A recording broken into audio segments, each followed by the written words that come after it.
تمام کاروبار زبوں حالی کا شکار ہیں. ایک اعداد شمار کے مطابق 75% لوگوں کے لیے اپنا گھر چلانا مشکل ہو گیا ہے.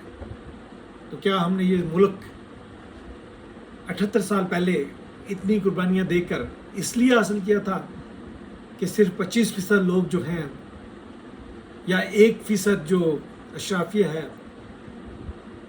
وہی اس ملک سے فائدہ اٹھائے؟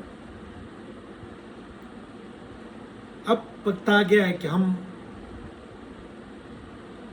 یہ سوچیں کہ اب ہم نے اس ملک کو کس طرح چلانا ہے. اس ملک نے اگر ترقی کرنی ہے تو اس کے لیے کیا کرنا ہوگا. ہمیں ایک رول سیٹ کرنے ہوں گے جو نہ صرف اپنے آپ پہ نافذ کرنے ہوں گے بلکہ دوسروں پر بھی نافذ کرنے ہوں گے. اور وہ ہے نظام عدل جس کے بغیر ہم آگے نہیں بڑھ سکتے. دوسرے نمبر پر اگر آ جائیں تو ہمیں کوشش کرنی پڑے گی، یہ لانگ ٹرم ہے لیکن ہمیں کوشش کرنی پڑے گی کہ ہم اپنا ایجوکیشن سسٹم جو ہے اس کو ایک طرح کا بنائیں. ہم رفٹ پیدا نہ کریں. ہم نے کابل میں تو طالبان کی حکومت کو خیر مقدم کیا لیکن اب ٹی ٹی پی والے سر اٹھا رہے ہیں تو ہمارے لیے باعث فکر بن گیا ہے. ہونا بھی چاہیے لیکن ہمیں دیکھنا ہوگا کہ یہ کیوں ہو رہا ہے. دیکھیے ایک طرف تو آپ کا انگلش میڈیم اسکولز ہیں، دوسری طرف آپ کے سرکاری اسکول ہیں اور تیسری طرف آپ کے مدرسہ ہیں. اب مدرسہ میں پڑھنے والوں کا اور انگلش میڈیم اور دوسری تعلیم حاصل کرنے والوں کی سوچ میں زمین و آسمان کا فرق ہے. تو آپ اپنے ایجوکیشن سسٹم کو ایک جیسا بنائیں. آپ فیصلہ کر لیں کہ آپ نے کابل والی طالبان کی حکومت آپ کو چاہیے یا آپ کو جو ایک ڈیموکریٹک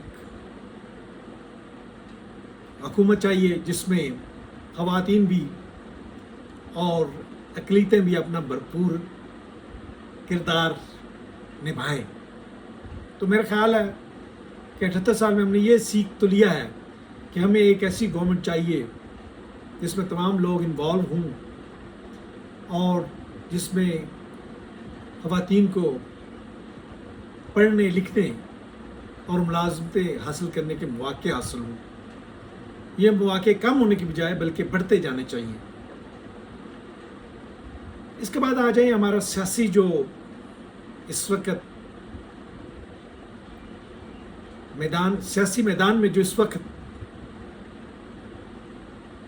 ہم جو کچھ کر رہے ہیں کیا وہ ہمیں کرنا چاہیے؟ اگرچہ بڑی مشکل بات ہے کہ کسی ملک میں اپوزیشن نہ ہو لیکن میرا خیال ہے کہ اپوزیشن اگر ہے تو اس کو بھی اس کا مقام دینا چاہیے.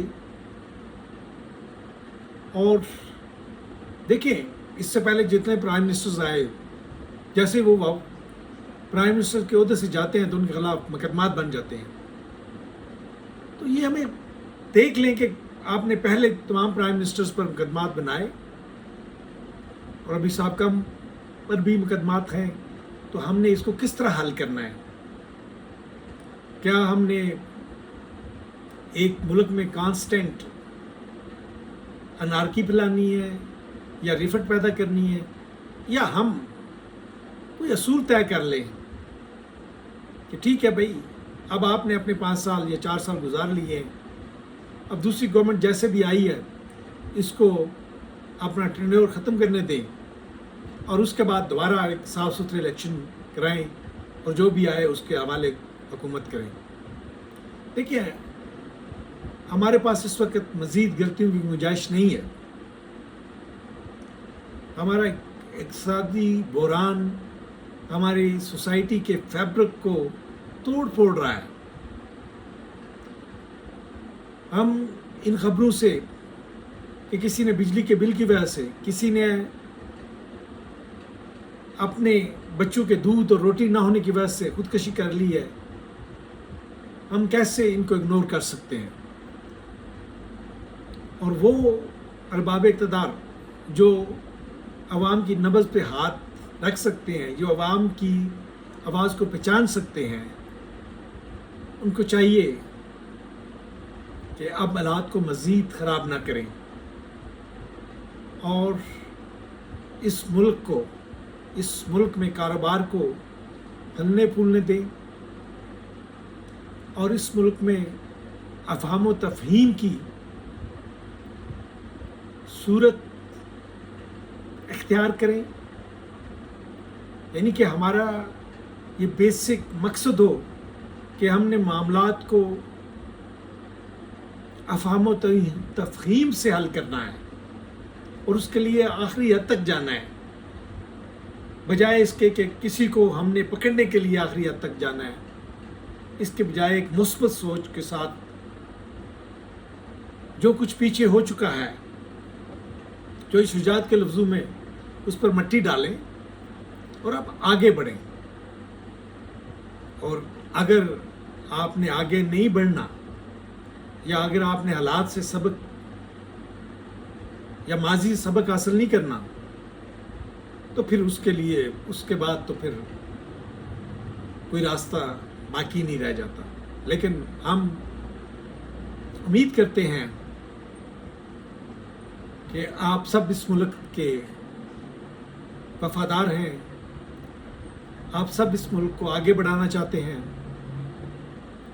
اور آپ مل کر اس ملک کو آگے لے کر جائیں گے۔ ہم آپ کے لیے دعا گو بھی ہیں اور ہم آپ کے ساتھ بھی ہیں۔ وما علینا الا البلاغ۔